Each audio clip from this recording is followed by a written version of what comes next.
Pelajaran yang ketiga daripada kelas berbuah ini yaitu hidup dipimpin roh. Ini harusnya hidup dipimpin Roh Kudus. Roh Kudus ditambahi kata kudus, tambahi semua. Ya. Ini adalah pelajaran yang ketiga supaya kamu mengerti bahwa untuk hidup yang sungguh-sungguh bisa bertumbuh, kita harus menjalani hidup yang dipimpin Roh Kudus. Manusia itu ada dua, ada manusia rohani, ada manusia jasmani atau daging. Untuk kita bisa bertumbuh, kamu sudah menerima Yesus sebagai Tuhan dan Juru Selamat. Kamu sudah punya benih ilahi, dan benih ilahi itulah yang membuat kamu hidup, bertumbuh. Nah, Yesus sudah tidak ada di dunia ini. Yesus sudah mati, bangkit dan naik ke surga. Namun ada satu pribadi yang menyertai orang percaya, yaitu Roh Kudus. Dan jangan lupa bahwa Roh Kudus yang sekarang bekerja di antara orang percaya ini memiliki peranan yang sangat penting di dalam pertumbuhan rohani kita. Oleh karena itu, saya akan mengajar dengan cepat prinsip-prinsip bagaimana hidup dipimpin Roh Kudus. Lawan katanya, hidup dipimpin kedagingan, hidup dipimpin kehendak sendiri. Nah, hidup dipimpin Roh Kudus ini penting. Kenapa? Karena Roh Kudus yang akan menuntun kita di dalam seluruh kebenaran. Roh Kudus yang akan memimpin kita ini memberikan kepada kita ini supaya kita ini bisa memahami firman. Ini. Makanya penting untuk kita bertumbuh, kita harus dipimpin Roh Kudus. Kenapa? Karena dengan hidup dipimpin Roh Kudus, maka hidup kita akan dapat berjalan sesuai dengan pimpinan Tuhan, tuntunan Tuhan. Ya, karena ketika kita hidup, kita menghadapi banyak godaan. Ketika kita hidup, kita menghadapi banyak jebakan, banyak keinginan, banyak model ajaran. Roh Kudus memampukan kita hidup di jalan yang benar. Tanpa Roh Kudus, maka hidup kita mudah tersesat. Oleh karena itu firman Tuhan kita baca dalam Galatia 5 ayat 16 bersama-sama, dimulai dari kata maksudku ialah. 2, 3. Maksudku ialah hiduplah oleh roh, maka kamu tidak akan menuruti keinginan daging. Nah, coba bayangkan ya, manusia ini punya keinginan yang namanya keinginan daging kalau hidup tanpa Roh Kudus. Ini arti ayat firman ini menegaskan bahwa dengan hidup yang dipimpin oleh Roh Kudus, hidup oleh Roh Kudus, maka kita bisa mendapatkan kekuatan untuk menahan diri dari apa? Dari keinginan daging, keinginan dosa. Ketika kita bisa menahan diri dari keinginan daging, keinginan dosa, maka kita bisa bertumbuh, menghasilkan buah roh. Nanti kita akan pelajari. Ya. Ya. Lalu bagaimana Roh Kudus itu menolong kita untuk bertumbuh? Roh Kudus menolong kita bertumbuh, perhatikan, itu dengan cara bekerja dalam hati dan dalam pikiran kita, lalu mengubah karakter kita semakin menjadi serupa dengan Kristus. Hati-hati, kamu jangan salah ya, pusat hidup manusia itu bukan pada pikiran, bukan. Ada yang salah. Pusat hidupnya manusia ini dari hati. Makanya firman Tuhan katakan apa? Jagalah hatimu dengan segala kewaspadaan, karena dari situlah terpancar kehidupan. Kalau hatinya dijamah Roh Kudus, hatinya mudah bertobat, hatinya dilembutkan, maka ketika hati ini sudah dijamah Roh Kudus, maka pikirannya dijamah Roh Kudus. Pikirannya dipenuhi dengan apa? Pikiran-pikiran Kristus. Minggu yang lalu kita sudah belajar arti pertobatan itu metanoia, pembaharuan pikiran. Jangan kamu menjadi serupa dengan dunia ini, tetapi berubahlah oleh pembaharuan budimu, sehingga kamu dapat membedakan manakah kehendak Allah, apa yang baik dan apa yang sempurna. Hati-hati ya. Roh Kudus menolong kita dengan cara juga membuka pikiran kita, membuka mata rohani kita. Coba ditunjuk, halo semua, ini mata jasmani.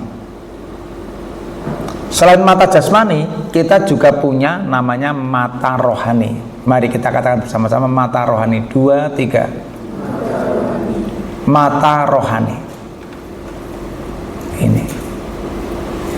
Nah, mata rohani ini menolong kita untuk apa? Memahami kebenaran. Contoh, Pak Mit ngajar seperti ini. Ada yang mata rohani tertutup, diajar yang penting duduk, tapi tidak ngerti. Tapi ada yang diajar, sama-sama duduk, mata rohaninya terbuka, jadi paham. Nih, apalagi yang sering tidak masuk itu, yang hanya jaga ke video itu, wow, nggak tahu, kita tidak bisa ngecek. Lihat video itu apakah dia disambi makan, apa disambi apa. Harapan saya nggak seperti itu. Pak Mit itu udah capek, udah tua, usia 60 tahun, bikin materi, bikin internalisasi, masih bikin pertanyaan, masih bikin macam-macam. Saya harap kalian itu bisa datang langsung sebenarnya. Tapi kalau ada keperluan 1-2 kali, saya bisa memahami. Tapi kalau ada keperluan terus, wah ini bingung saya. Jadi mata rohani itu perlu dibuka. Supaya apa? Kita bisa lihat kebenaran. Setiap minggu Pak Mit khotbah, yang datang katakanlah 200 orang. Dari 200 orang itu beda-beda. Ada yang bisa nangkep 90, ada yang 70, 80. Bergantung dari hatinya.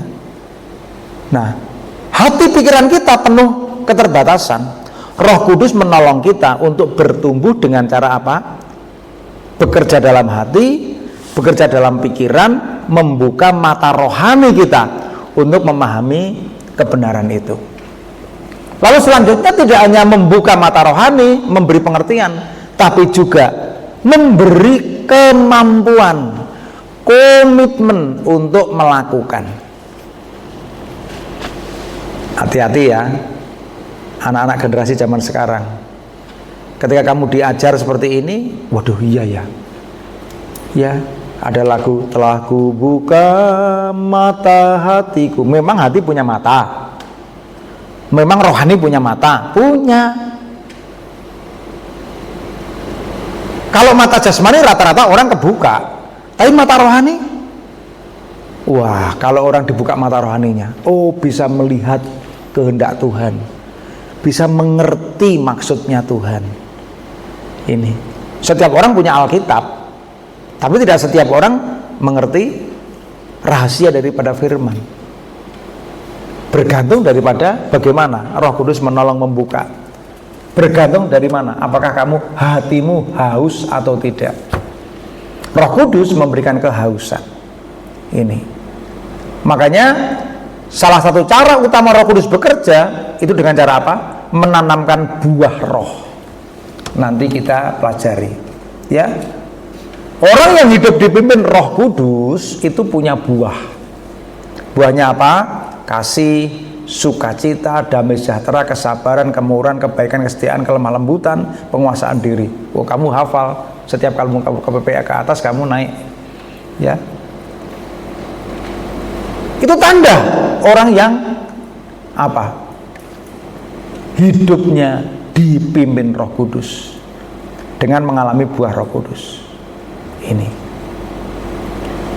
Oleh karena itu Roh Kudus memberikan kepada kita kekuatan di tengah-tengah kelemahan kita. Salah satu yang disampaikan firman Tuhan di dalam Roma pasal 8 ayat 26 apa? Demikian juga Roh membantu kita dalam kelemahan kita, sebab kita tidak tahu bagaimana sebenarnya harus berdoa, tetapi Roh sendiri berdoa untuk kita kepada Allah dengan keluhan-keluhan yang tidak terkatakan. Tadi malam Pak Mit tidur jam 11:30, lalu bangun 1:30. Dari 1:30 tidak bisa tidur sampai jam 3, berarti ada 1,5 jam. Dulu waktu Pak Mit belum tahu tidak bisa tidur itu bagi saya jengkel. Kok udah saya tidur ya, kok angel tidur. Sekarang saya bahagia. Kenapa? Kalau saya diizinkan Tuhan bisa tidur, berarti saya disuruh doa. Iya, saya doakan, saya sebutkan nama jemaat satu persatu yang sakit, yang tidak aktif, ya, yang tidak hadir. Saya sebutkan staf supaya bertumbuh, sebutkan anak-anak, saya sebutkan. Jadi saya kalau nggak bisa tidur, oh berarti Tuhan nyuruh saya berdoa. Nah, kadangkala bagaimana coba saya harus berdoa 1,5 jam. Coba kalau misalnya saya suruh doa 15 menit, bingung itu.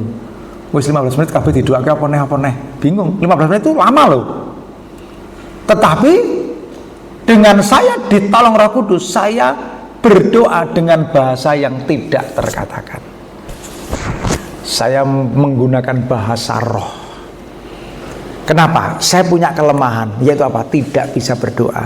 Dengarkan ya. Ada orang yang ngomong, oh kayak pinter doa loh, kayak pinter doa. Enggak ada orang pinter doa. Orang pinter doa itu orang hanya pinter nyusun kata-kata lalu ngomong doa. Tapi doa itu apa? Doa itu sesuatu konfirmasi dengan Tuhan. Banyak orang doa yang penting minta, tidak. Doa itu juga bisa bersyukur. Ya, saya sedang sakit. Saya ngomong, Tuhan, terima kasih untuk kesembuhan yang sedang Tuhan kerjakan. Saya percaya. Tuhan, terima kasih tubuhku Engkau install ulang. Ya, saya nggak usah susah-susah. Saya turun 8 kilo. 8 kilo itu perjuangan. Bagi saya cukup baring di HCU 4 hari, langsung 8 kilo selesai. Ya, ya, saya bersyukur. Ya, saya juga punya tugas yang numpuk banyak sekali ini itu. Tuhan, saya belum kerjakan itu. Roh Kudus tolong saya. Roh Kudus menolong saya untuk apa? Dia menolong saya untuk saya bertumbuh. Walaupun saya udah pendeta, saya butuh bertumbuh. Jangan sombong. Ya, belum ngerti firman sudah merasa tidak butuh bertumbuh. Wah, repot. Nah, makanya apa? Di dalam Roh Kudus. Jadi perhatikan ya. Kamu begini, Tuhan, saya tidak pinter doa loh. Memang betul manusia itu punya kelemahan, yaitu apa? Kelemahan apa? Kita tidak tahu bagaimana sebenarnya harus berdoa. Kalau kamu tidak pinter doa, itu yang betul itu. Tuhan, aku tidak pinter doa, tidak apa-apa, ngobrol aja Tuhan. Aku akhir-akhir ini kok jadi orang yang judes ya. Akhir-akhir kok saya jadi orang tersinggung ya. Tuhan, gimana Tuhan? Roh Kudus ajari saya. Roh Kudus ngajari. Ini karena apa? Kita punya kelemahan, kita dimampukan. Sekarang kita mengenal Roh Kudus. Loh, siapa Roh Kudus itu? Roh Kudus itu roh penghibur yang diutus Bapa. Dan dia akan mengajarkan segala sesuatu dan mengingatkan. Jadi di sini berarti apa? Roh Kudus itu pribadi ketiga dari Tritunggal. Allah Bapa, Allah Anak, Allah Roh Kudus. Ini. Roh Kudus itu bisa dia pribadi. Jangan kamu sebut Roh Kudus itu hanya apa? Dia pribadi. Dia bisa mendengar, dia bisa bicara, dia bisa merespon. Roh Kudus itu pribadi Allah sendiri. Ini. Makanya kamu jangan sebut Roh Kudus seperti apa gitu. Jangan. Roh Kudus itu adalah pribadinya Tritunggal, pribadinya Allah Bapa, Allah Anak, Allah Roh Kudus di mana apa? Di mana memiliki kehendak. Roh Kudus punya kehendak. Roh Kudus bisa berkomunikasi dengan kita. Roh Kudus diutus oleh Bapa tinggal di dalam hidup kita. Peran utamanya apa? Mengajar semua tentang firman, mengingatkan kita tentang ajaran, dan apa? Memberi kekuatan. Amin. Ini Roh Kudus memberi karunia, ya. Coba Roh Kudus itu memberi karunia kepada orang percaya. Lah karunia itu apa? Karunia itu kekayaannya orang Kristen. Ya, besok kita akan belajar ya di kelas berbuah karunia. Ya. Contoh Pak Mit ini punya karunia mengajar, diberi untuk pekerjaan pembangunan tubuh Kristus. Saya punya karunia iman. Ya, untuk apa? Pekerjaan pembangunan tubuh Kristus.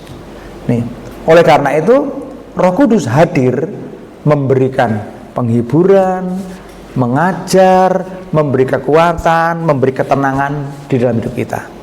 Makanya kamu ngerti bahwa di sini itu ada Roh Kudus yang memimpin untuk hidup kita. Dipimpin Roh artinya apa?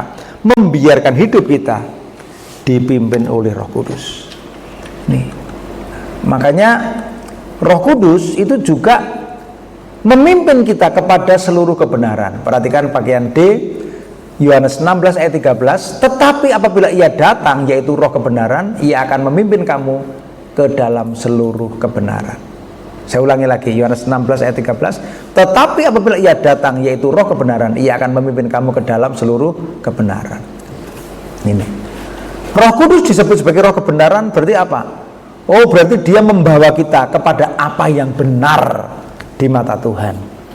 Roh Kudus membuka pikiran kita, memahami kita untuk apa? Mengerti dan menerapkan kebenaran. Hidup sesuai dengan standar benarnya Tuhan. Ya. Orang kalau lagi ayel-ayelan tentang kebenaran, kebenaran menurut manusia itu tidak mutlak, tapi benar menurut Tuhan. Roh Kudus memimpin kita supaya kita hidup dalam seluruh kebenaran. Bukan kebaikan ya. Baik itu normatif, tapi benar menurut Tuhan. Kenapa? Karena dunia penuh dengan penyesatan, dunia penuh dengan ajaran sesat. Itu bisa apa? Bisa membawa kita kepada penyesatan. Hati-hati. Untuk kita hidup dipimpin Roh, maka kita harus menanggalkan perbuatan daging. Perbuatan daging itu apa saja? Mari kita lihat. Yang pertama, percabulan.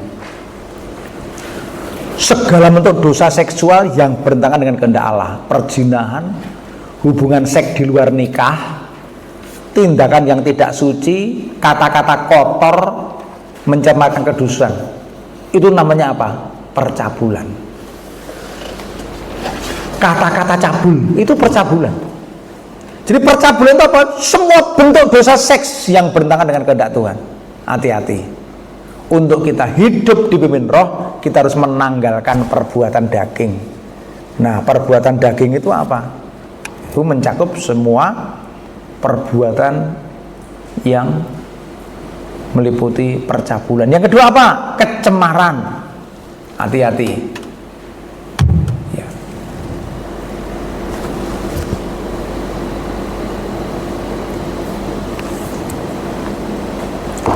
Ya, kecemaran itu apa? Kecemaran itu kebejatan moral dan ketidaksucian. Sikap perbuatan yang tidak murni di mata Tuhan, termasuk pikiran dan tindakan yang tercela. Jadi kecemaran itu gini, perbuatan daging manusia lama itu adanya kecemaran. Mikirnya cemar. Ya, sikap perbuatan, pikiran, tindakan yang tercela. Hawa nafsu, aselgeia, itu apa? Hasrat atau keinginan yang tidak terkendali, cenderung berlebihan. Ya, kebebasan tanpa batas gaya hidup yang dipenuhi dengan kepuasan diri yang liar. Wah, hawa nafsu itu pokoknya sebuah hasrat keinginan yang liar, yang tidak terkendali, yang cenderung berlebihan, gaya hidup, hawa nafsu. Hawa nafsu untuk apa? Hawa nafsu untuk memiliki gaya hidup, punya barang mewah. Hawa nafsu untuk apa? Memuaskan diri. Wah, ini macamnya banyak. Hati-hati. Anak muda, sebentar lagi kamu akan kuliah, nanti kerja. Wah, kalau kamu punya uang, hati-hati. Hawa nafsu. Berikutnya, penyembahan berhala. Penyembahan berhala itu gini, jangan mikir gini, oh berhala itu ngobong menyan, lalu berhala itu datang ke dukun. Bukan. Penyembahan berhala itu apa? Menempatkan sesuatu di atas Tuhan. Contoh, harta dibangga-banggakan, harta dicari-cari sampai mencarinya dengan cara tidak benar. Itu berhala. Jadi berhala di atas Tuhan. Pekerjaan sampai lupa tidak beribadah. Kekuasaan, ya. Jadi sikap hati yang menduakan Tuhan dengan mendewakan hal yang duniawi.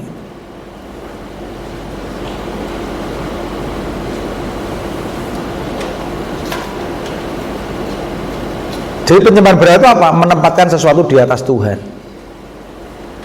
Hati-hati ya, kalau kamu punya barang, lalu barang ini kamu puja-puja.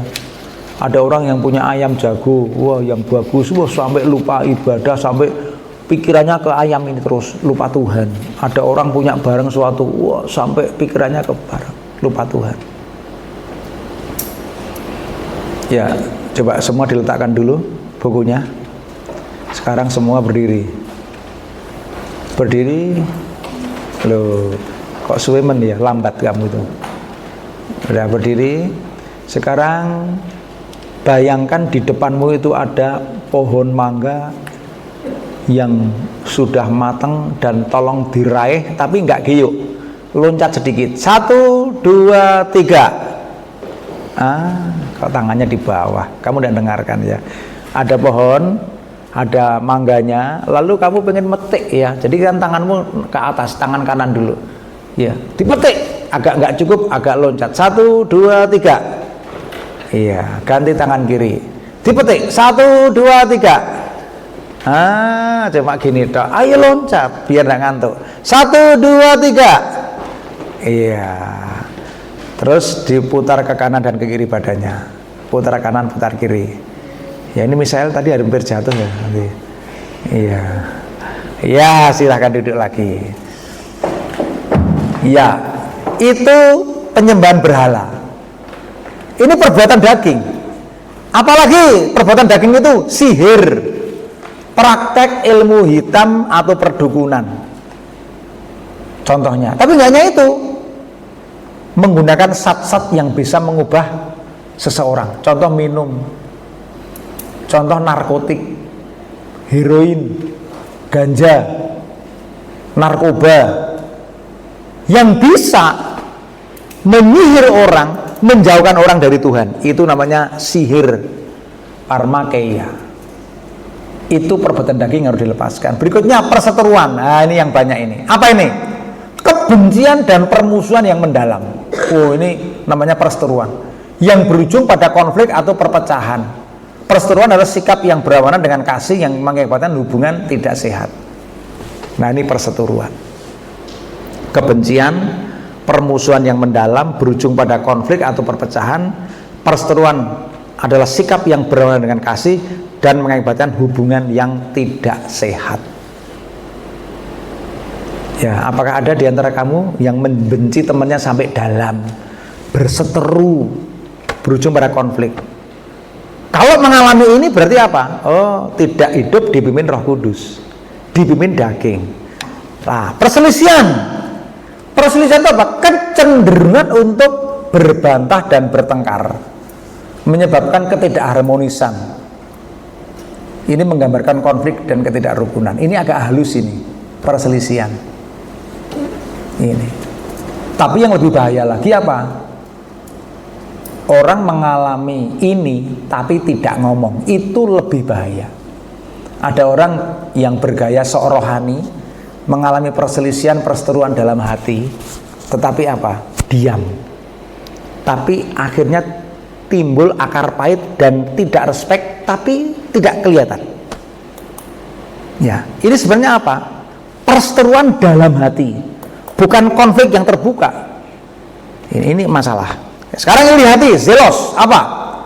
Iri hati, perasaan cemburu terhadap orang lain karena apa yang mereka miliki. Zelos, iri hati ini mengacu pada iri hati yang merusak, mengarah pada pikiran buruk. Nah, kita lihat, kalau ini ada, berarti apa? Ini adalah perbuatan daging. Berikutnya, amarah. Timos itu apa? Ledakan kemarahan yang tidak terkendali. Marah itu ada dua, ada yang meledak keluar, ada yang meledak ke dalam. Sama.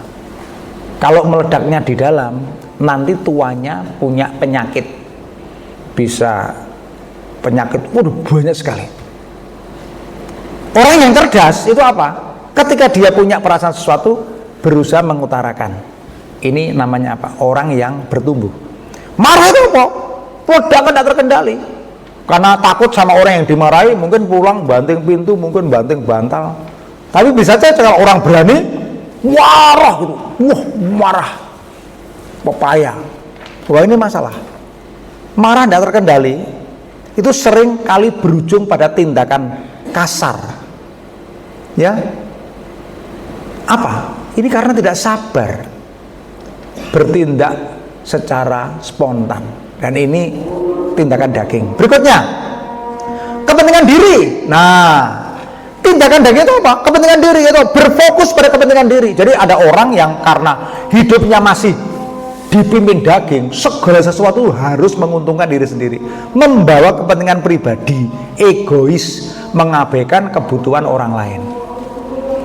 Kalau ada seperti ini, pasti tidak akan bertumbuh. Berikutnya, perpecahan. Perpecahan adalah tindakan yang menyebabkan apa? Keretaan dalam komunitas. Contoh di dalam keluarga, di dalam gereja, dalam masyarakat. Ini terjadi karena apa?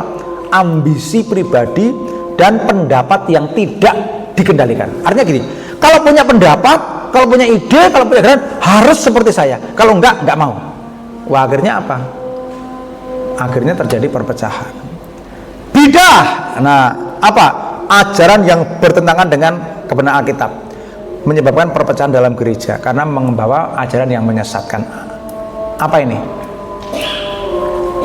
Ini bisa saja pengaruh dari kebenaran-kebenaran orang lain. Kata-kata bijak yang sebenarnya dipakai setan bertentangan dengan kebenaran firman Tuhan. Kedengkian apa? Perasaan benci yang merusak kepada orang lain. Kedengki itu apa? Merujuk pada kecenderungan untuk merugikan orang lain karena tidak suka melihat mereka berhasil. Itu kedengkian. Ini saya kasih definisi yang bagus. Dengki itu nggak senang melihat orang lain berhasil. Iya, tidak suka. Lalu apa? Cenderung melakukan tindakan yang merugikan.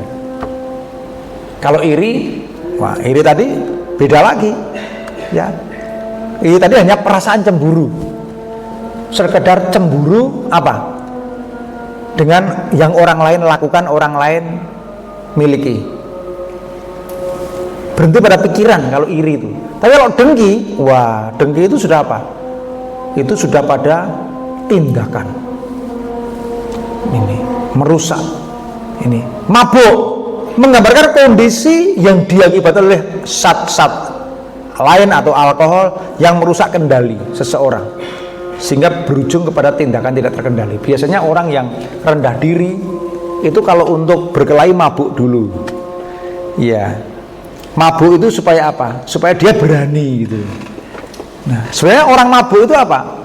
Orang yang tidak berani tapi dibuat berani dengan cara mabuk dulu. Nih, makanya dampak perbuatan daging itu apa? Yang tadi saya sebutkan, merusak diri sendiri, menyebabkan perpecahan, konflik, merusak hubungan. Lalu apa? Menyebabkan kita tidak bisa dipimpin oleh roh. Makanya Galatia 5:21 itu mengingatkan, hiduplah oleh roh supaya kamu tidak nuruti keinginan daging. Contoh, misalkan ada anak yang suka doa berdoa, hidup dalam roh, memuji menyembah Tuhan. Lalu apa? Sesaat dia ingin melakukan sebuah perbuatan dosa, tidak mungkin melakukan perbuatan dosa dalam nama Yesus, tidak mungkin.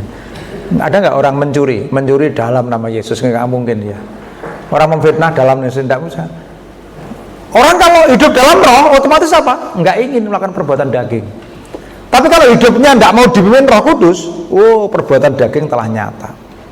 Makanya untuk menghindari perbuatan daging ini, maka kita harus mau hidup dipimpin roh.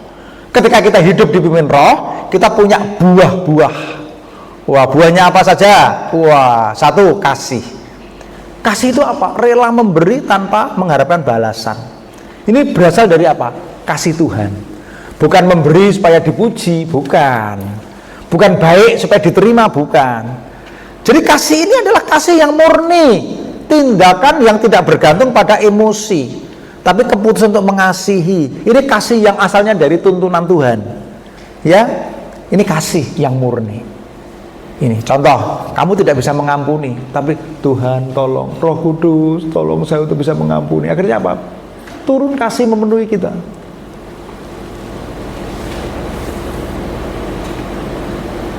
Orang kalau dipenuhi kasih,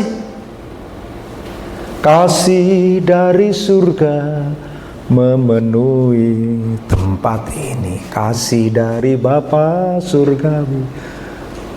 Ya, begitu kita dikhianati orang lain, kita difitnah orang lain, kita nangis sendiri. Ampuni Tuhan, kok saya sakit hati ya.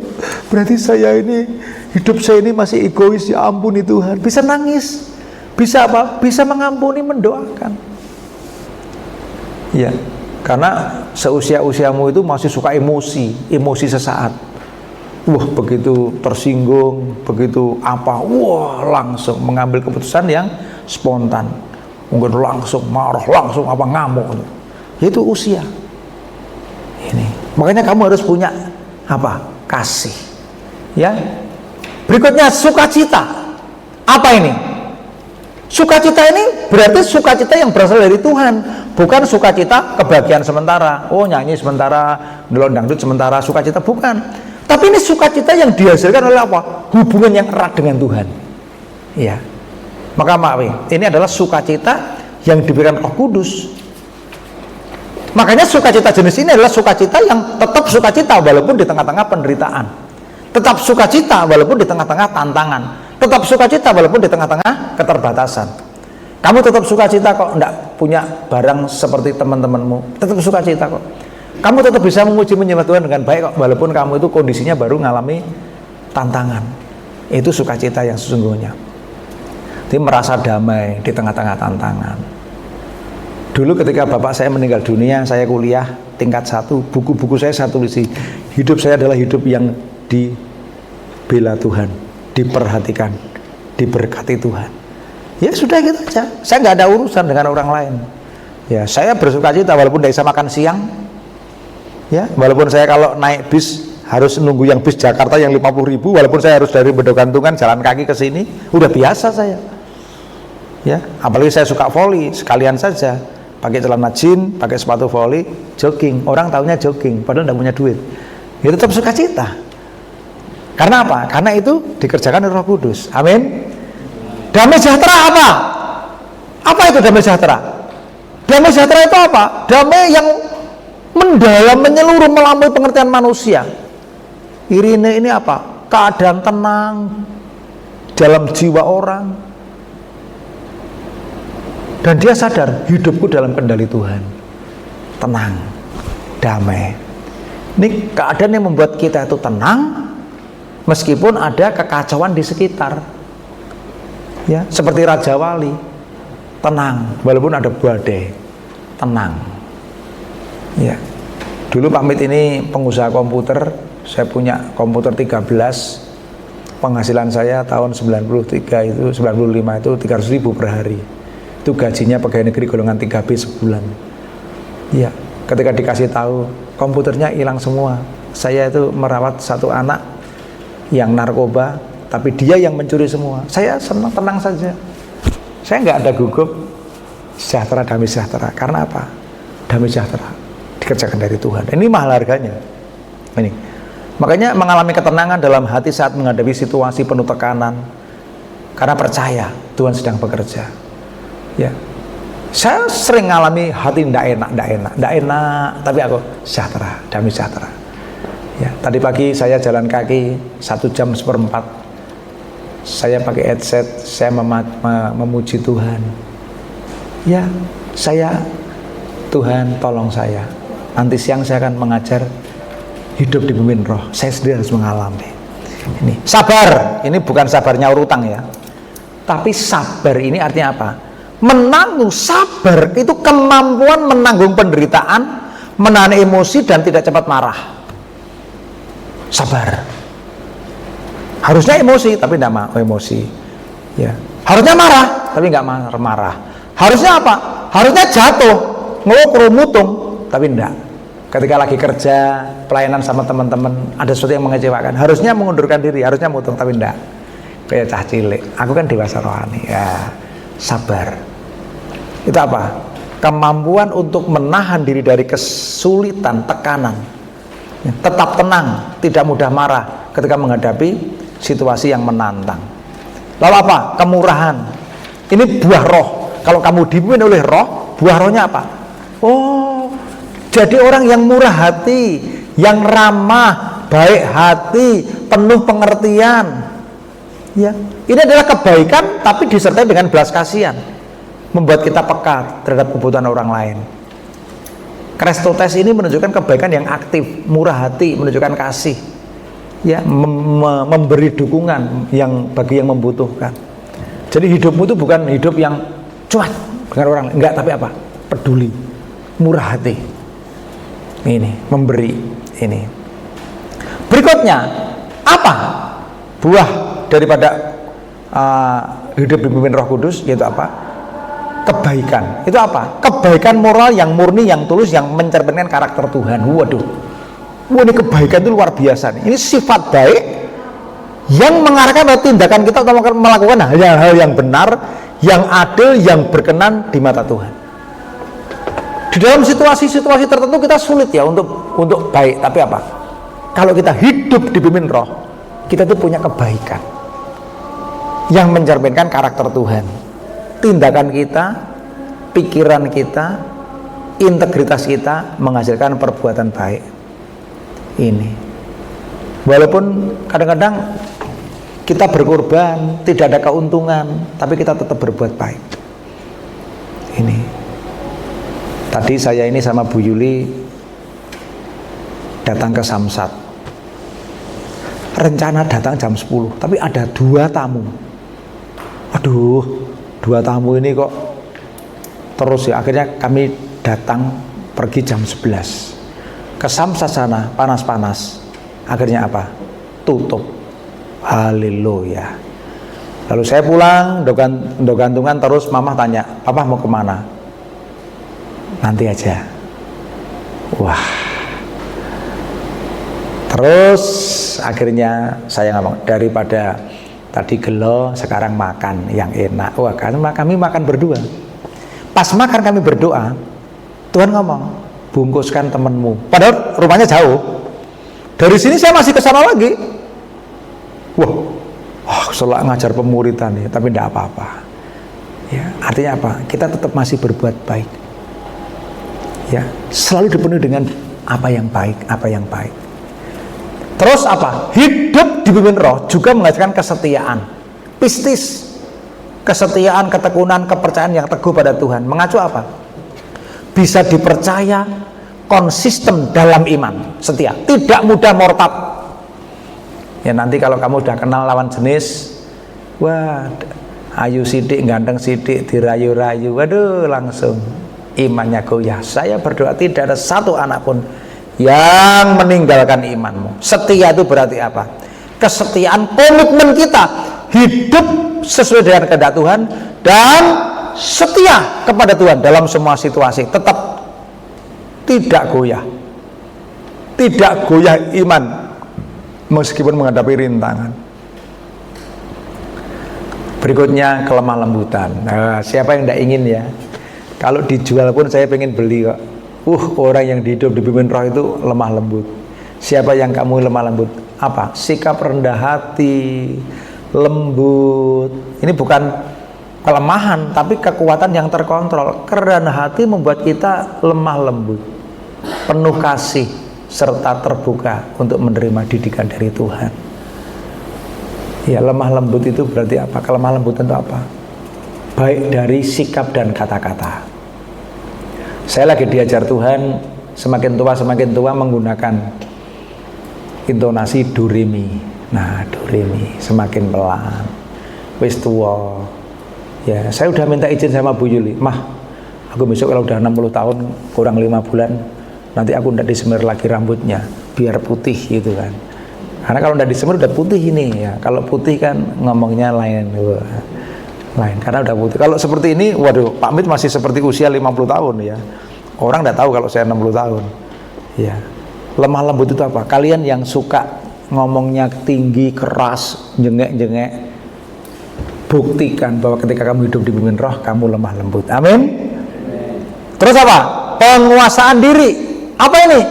Kemampuan mengendalikan diri, menjaga pikiran, perkataan, tindakan. Menguasai diri dengan tenang, mampu menolak godaan, tetap berada di jalan yang benar. Dipengaruhi ngerokok enggak, dipengaruhi minum enggak, dipengaruhi pergaulan buruk enggak. Disiplin menahan diri hal yang tidak sesuai dengan kehendak Tuhan. Ya. Jadi menghindari. Namanya penguasaan diri bukan tahu dosa dicoba, oh, jangan. Menghindari godaan untuk berbuat dosa, menjaga diri agar melakukan sesuatu yang sesuai dengan kehendak Tuhan. Disuruh ngerokok, coba sih. Wah, disuruh ini, suruh ini. Wah. Yang paling penting itu di usiamu seperti ini.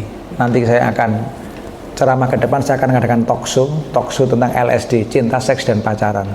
Saya akan undang 3 teman, nanti kita tanya jawab talk show itu. Tidak ada untungnya sama sekali kalau kamu pacaran di usia remaja. Sudah diteliti 82% pacaran usia remaja menyebabkan stres. Yang tidak punya masalah jadi punya masalah. Stres karena apa? Orang tidak mudeng cinta kok berpacaran. Dan sudah diteliti 86% itu putus mengecewakan, perpecahan. Akhirnya apa? Dulu kenal, dulu baik, jadi tidak kenal ya. Yang sudah mengalami tolong ketawa sedikit.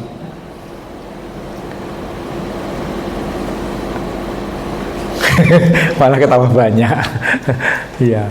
Oke. Berikutnya ya. Terus sekarang apa? Untuk hidup di pimpin roh, kita harus apa? Menanggal. Nguri ketawanya telat. Untuk kita hidup di pimpin roh, kita harus menanggalkan manusia lama dan mengenakan manusia baru. Ya, sekarang dibaca semua. Efesus pasal 4 ayat 22 dan 24. 2, 3. Bahwa kamu berhubung dengan kehidupan kamu yang dahulu, ini yang lama, harus menanggalkan manusia lama yang menemui kebinasaannya oleh nafsu-nafsunya yang menyesatkan, supaya kamu dibarui di dalam roh dan pikiranmu, dan mengenakan manusia baru yang telah diciptakan oleh kehendak Allah di dalam kebenaran dan kekudusan yang sesungguhnya. Jadi gini, ketika kamu menerima Yesus, kamu itu diberi pakaian baru. Kalau diberi pakaian baru, jangan ini pakaian lama lalu dirangkep kayak gitu, bukan. Tapi yang lama ditanggalkan, yang baru dikenakan. Karena apa? Manusia lama itu adalah jalan menuju kebinasaan. Perhatikan, manusia lama itu apa? Tadi loh, yang daging-daging tadi loh. Manusia baru apa? Tadi loh, yang buah roh itu loh ya. Yang lama ditanggalkan, manusia lamanya, yang daging ditanggalkan, diganti dengan apa? Manusia baru yang menghasilkan apa? Buah roh. Siapa yang ingin buah roh angkat tangan? Amin. Nih. Jadi hidup dulu yang dikuasai dosa. Ya, berbagai macam perbuatan-perbuatan daging, perbuatan dosa ditanggalkan. Kita tidak lagi hidup seperti itu. Kita kenakan manusia baru. Dan ketika kita kenakan manusia baru, maka kita tidak hanya mengenakan manusia baru itu pada waktu di gereja, pada waktu di lingkungan orang Kristen, tapi dikenakan sehari-hari. Makanya firman Tuhan di dalam Galatia 5 ayat 25 dikatakan apa? Jikalau kita hidup oleh roh, baiklah kita juga dipimpin oleh roh. Nah, orang yang hidup oleh Roh Kudus juga dipimpin Roh Kudus, mewujudkan hidup yang dipimpin oleh Roh sehari-hari, baik dalam tutur kata, dalam pikiran, di dalam tindakan. Supaya apa? Kita mengalami damai sejahtera. Ya, demikian pelajaran yang ketiga hari ini. Sekarang saya kasih waktu 10 menit, kamu tandai ya, ditandai dulu pada bagian yang E, jenis-jenis perbuatan daging itu apa? Ini rahasia ya, saya tidak akan ingin mengerti, tapi coba kamu tandai. Kamu yang mana yang masih melakukan? Percabulan, kecemaran, hawa nafsu, penyembahan berhala, sihir, perseteruan, perselisihan. Coba dicentang yang mana? Ngaku di hadapan Tuhan.